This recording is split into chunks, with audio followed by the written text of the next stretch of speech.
अहमदनगर जिल्ह्यातील नेवासा तालुक्यातील करसगाव येथील शेतकरी कर्जमाफीपासून वंचित राहिल्यामुळे त्या शेतकऱ्यांनी या ठिकाणी सहकार मंत्री दिलीपराव वळसे पाटील यांच्या मंचरच्या निवासस्थानासमोर गेली 2 दिवसापासून बेमुदत धरणे आंदोलन उपोषण त्या ठिकाणी चालू केलेलं आहे।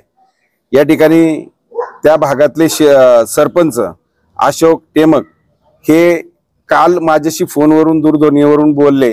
त्यावेळेला मी पुण्यामध्ये हॉस्पिटलला होतो आणि त्यांनी मला निमंत्रण दिलं की या आंदोलनाला शेतकऱ्यांच्या पाठिंबा देण्यासाठी तुम्ही इथं या। आणि मला पुण्यातनं सकाळी निघायला पण थोडा उशीर झाला। सरपंचाचे आजही पण सकाळी मला 2दा फोन झाले आणि त्यानंतर मी या ठिकाणी या आंदोलनामध्ये सहभागी झालो। या ठिकाणी पत्रकारांसमोर मी माझी भूमिका पण मांडली। त्यानंतर वळसे पाटील साहेबांच्या कार्यालयातून चर्चेसाठी निमंत्रण आलं। चर्चेला निमंत्रण आल्यानंतर ही सगळी टीम त्या ठिकाणी एक 6-7 लोक प्रमुख लोक त्या ठिकाणी चर्चेला गेली।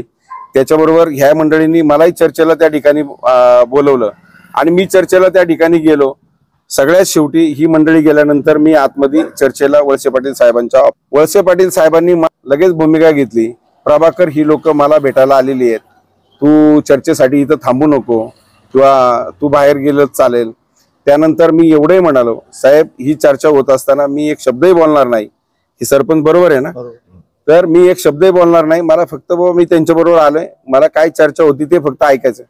तेवढ्यानं पण सुद्धा त्यांचं समाधान झालं नाही। त्यांनी मला बाहेर जायला सांगितलं, त्यांच्या कार्यालयातून त्यांनी मला बाहेर जायला सांगितलं।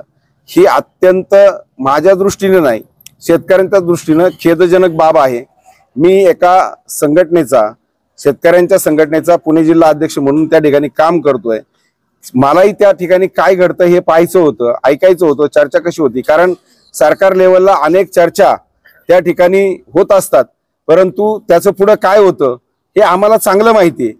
कारण ही फक्त वेळकाढूपणाची बाब असते आणि आता निवडणूक तोंडावर आहे। कधी आचारसंहिता लागेल, निवडणूक आयोग किंवा इलेक्शन कमिशनर जो आहे राज्याचा, तो ज्या वेळेला पत्रकार परिषद घेईल त्या क्षणापासून या ठिकाणी आचारसंहिता जाहीर होईल। आणि मग जर ह्या भोळ्या बाबड्या शेतकऱ्यांच्या भावनांशी तुम्हाला फक्त खेळायचंच असेल तर बिंदास खेळा। प्रभाकर बांगरला बाहेर बसून जर तुम्हाला यांच्या भावनांशी खेळायचं असेल आणि वेळकाढूपणा करायचा असेल, मंत्रालय स्तरावर बैठका लावतो असं करतो म्हणून या गोष्टीत वेळकाढूपणा करायचा असेल तर जरूर करा। अर्थमंत्री अजितदादा हे तुमच्या पक्षाचे नेते, तुमचे नेते आहात। या ठिकाणी रात्रीचा शपथविधी होतो, अनेक गोष्टी होतात। हिरड्याच्या प्रश्नाच्या संदर्भात सुद्धा मुख्यमंत्री जर शिवनेरी किल्ल्यावर घोषणा करू शकतात तुमच्या सांगण्यावरून। तुम्ही अजितदादांना सांगितलं, अजितदादांनी मुख्यमंत्र्यांना सांगितलं, त्या आंदोलनात पण मी होतो। आणि मग त्या ठिकाणी हिरडा उत्पादक शेतकऱ्यांना सुद्धा आदिवासी भागातील त्या ठिकाणी न्याय मिळू शकतो।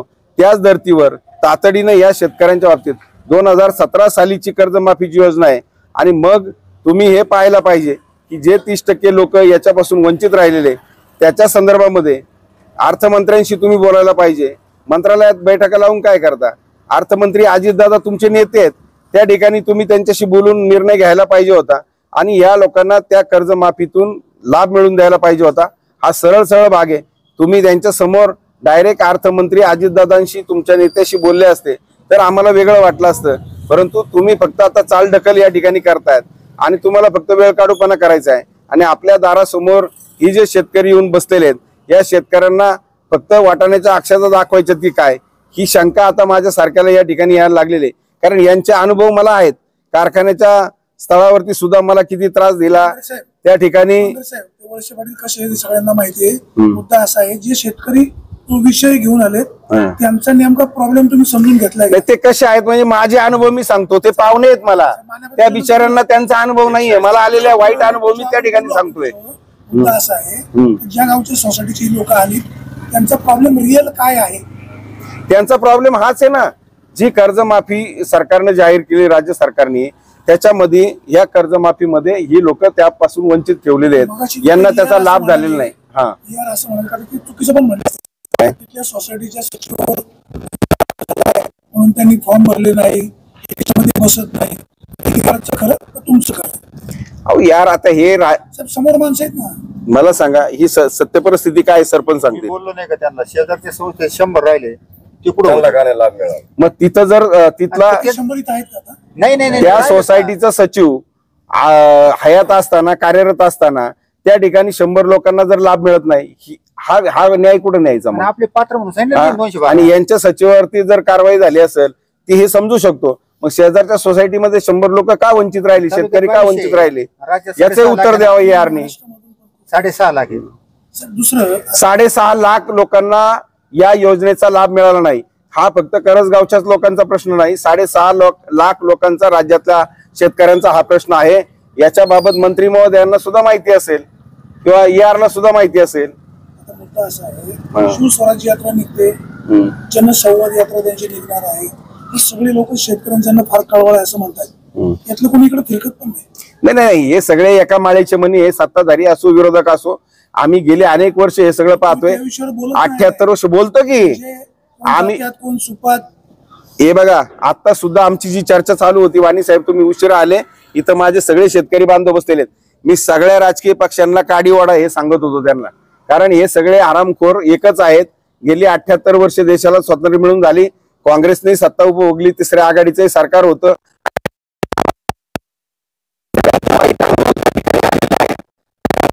हे काय आम्हाला नवीन नाहीये. ही आमची हमी भावाची मागणी असेल किंवा शेतकऱ्यांच्या ज्या मागण्या आहेत त्या काही आजच्या नाहीत. शरद जोशी साहेब आमचे सगळ्यांचे गुरु आहेत. शरद जोशी साहेब आज हयात नाहीयेत, त्यांनीच आम्हाला हे सगळं शिकवलंय. आणि जरी आम्ही वेगवेगळ्या संघटनांमध्ये काम करत असतो तर आमच्या सगळ्यांचे गुरु आदरणीय शरद जोशी साहेब आहेत. आमचे राजू शेट्टी जरी नेते असले तरी राजू शेट्टींचे सुद्धा गुरु हे शरद जोशी साहेबच आहेत आणि त्यांनीच आम्हाला हे सगळं शिकवलंय. शेतकऱ्यांच्या नावाने राजकारण केलं जातं, सत्तेवर आलं कारण मुख्य बिचारी पुढचं बोलायची गरज नाही. वाणी साहेब तेच आम्ही सांगतोय. प्रश्न असा आहे, सध्या इलेक्शन जवळ आल्यामुळं प्रत्येकांच्या यात्रा जत्रा सुरू, हर घर झेंडा, सप्ताह भगवे असे सुरू आहेत. त्यांना शेतकऱ्यांचे प्रश्न दिसत नाही का? सत्तेवर बसवायचं कोणाला, शेतकऱ्यांचे प्रश्न मार्गी कोण लावणार? नाही, त्याच्यासाठी तर हा आम्ही रात्रीचा दिवस करतोय. घरादारावर तुळशीपत्र ठेवून आम्ही हे सगळं जे काही करतोय, आम्ही काय रिकाम तिकडे नाही. आम्हाला लेकरा बाळ हे प्रपंच आहे. आमच्याही लेकरा बाळांना, कुटुंबाला, आई वडिलांना आम्ही वेळ बायको पोरांना देत नाही. आणि रात्रंदिवस हे सगळं समाजासाठी आम्ही का करतोय, ते याच्यासाठीच करतोय का हे सगळं लबाडांचं. आता वाईट बोलायची वेळ येते. काल 15 ऑगस्ट साजरा झाला. आम्हाला वाटतं इंग्रजांचा काळ चांगला होता. आमच्या क्रांतिकारकांना बिचाऱ्यांनी उगाच बलिदान दिलं आणि हा देश स्वातंत्र्य केला ना, ह्या चोरांच्या घाशामध्ये घातला की काय, असं खेदानं आम्हाला या ठिकाणी बोलावंसं वाटतं. कारण आम्हाला वाटलं होतं स्वातंत्र्य मिळाल्यानंतर आम्हाला काहीतरी आमच्या पदरात पडेल, आम्हाला सन्मानाची वागणूक मिळेल. परंतु शेतकऱ्याचं स्वातंत्र्य आजही त्याला त्या ठिकाणी मिळालेलं नाही. आजही शेतकरी पारतंत्र्यामध्ये आहे आणि शेतकऱ्याच्या हक्काची लढाई, त्याच्या स्वातंत्र्याची लढाई आज आम्ही त्या ठिकाणी लढतोय. क्रांतिकारकांसारखी भूमिका घेऊन आम्हाला त्या ठिकाणी लढावं लागतंय. वेळप्रसंगी पोलिसांच्या लाट्या काट्या खाव्या लागतात. आम्हाला त्या ठिकाणी आमच्या केसेस अंगावर घ्यावे लागतात.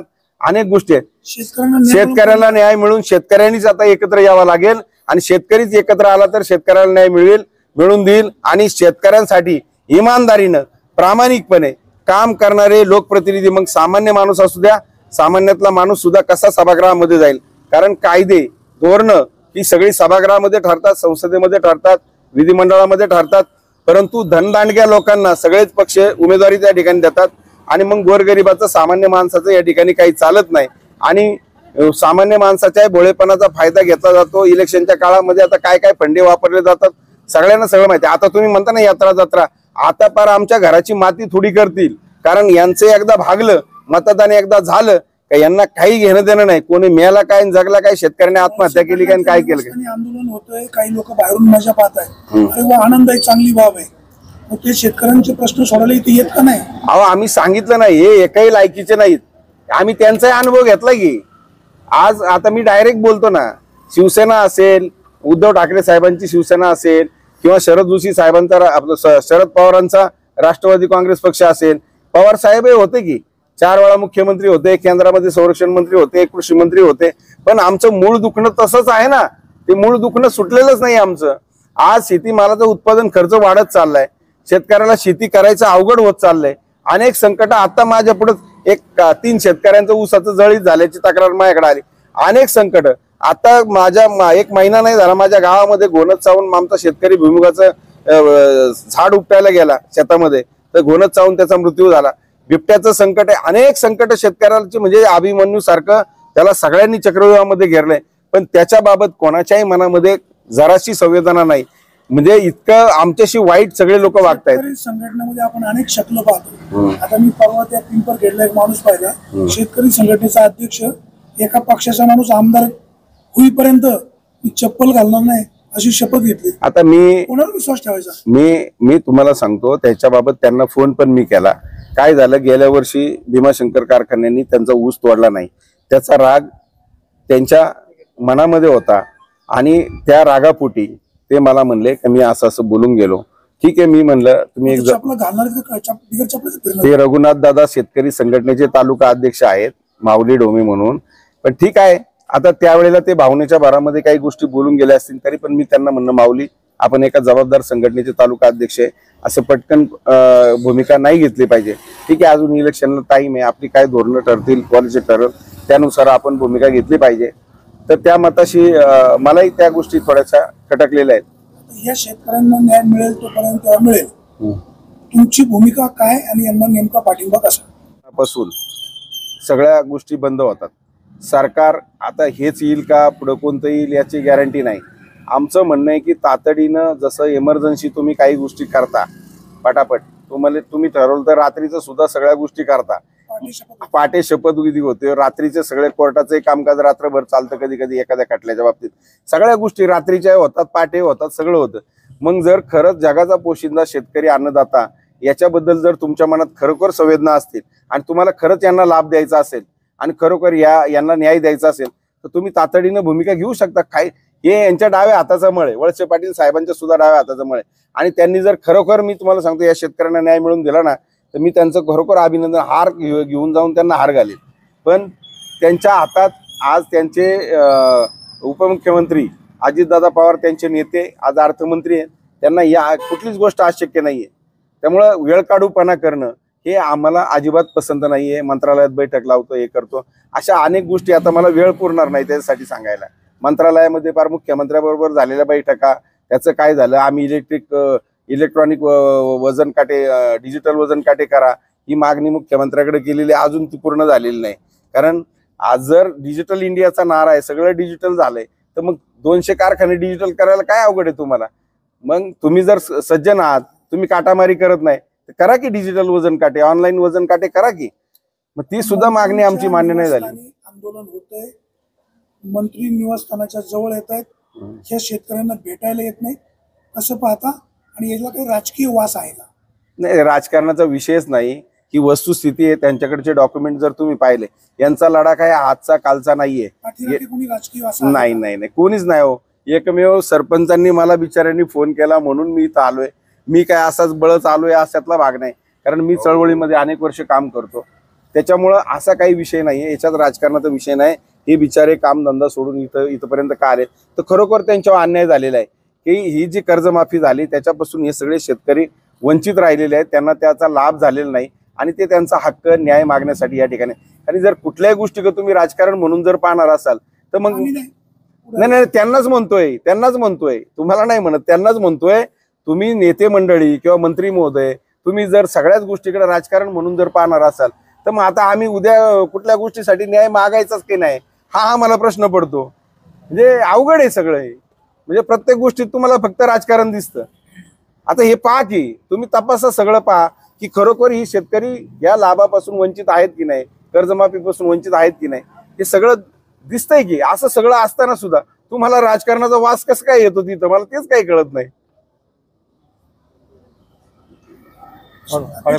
अध्यक्ष बोल. नाही, ते विचारलं होतं तुम्हाला वाली कोणी एखाद्या पक्षाचा पाठिंबा वगैरे. आमचा मूळ मुद्दा, आम्ही नेवास तालुक्याचे शेतकरी आहे. जर आमचा लोकप्रतिनिधी आमच्याकडे स्थानिक पाहिना तर जगातला कोण आमदार शंकररावजी गडाख साहेब आमचे सध्या स्थानिक. त्यांना काही असं कळवलं नाही काय आता कोण आमचा वाली आम्हाला, तर आम्ही तर सगळे वाली, शेतकऱ्याला वालीच नाही कोणी आम्हाला साहेब. कुठली शिवसेना? ठाकरे शिवसेना. ते पहिले काँग्रेसचे होते ना, चौकडे हिंडलेले पक्ष निवडून आले, शिवसेनेत गेले. त्यांना काही केलं तर माफ आहे, फक्त आम्ही तत्वानी वागायचं. आमच्यानीच वारीवर सोडलंय. मी तर काय राजकारण काय संबंध आला? काय संबंध आला? काहीतरी बाबा असं त्याला काय माहिती, पाटला सांगितलं असतं तर काय सांगतो. ओके.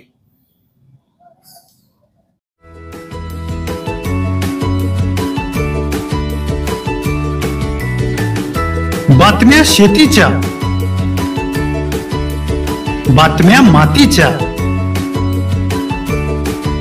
बातम्या अन्यायाच्या, गुन्हेगारीच्या,